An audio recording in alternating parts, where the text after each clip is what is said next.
السلام علیکم ناظرین، میں ہوں نیلم نواب، آپ دیکھ رہے ہیں پی کے نیوز۔ ناظرین، سب سے پہلے خبر شامل کریں گے۔ پنجاب فوڈ اتھارٹی کی ملاوٹی دودھ مافیا کے خلاف کارروائیاں تیز، شہر کے داخلی اور خارجی راستوں کی ناکہ بندی۔ مزید تفصیلات سردار طاہر محمود کی اس رپورٹ میں۔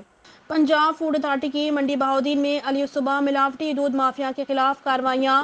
شہر کے داخلی راستوں میں ناکہ بندی کرکے دودھ بردار گاڑیوں کی جدید موبائل ٹیسٹنگ لیب سے چیکنگ کی گئی۔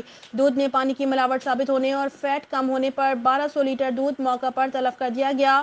کارروائی director general Punjab food authority Raja Jahangir Anwar کی ہدایت پر عمل میں لائی گئی، جس میں ملاوٹی دودھ گاڑی میں ممنوعہ پلاسٹک ڈرموں میں ڈال کر دکانوں اور گھروں میں سپلائی کیا جا رہا تھا۔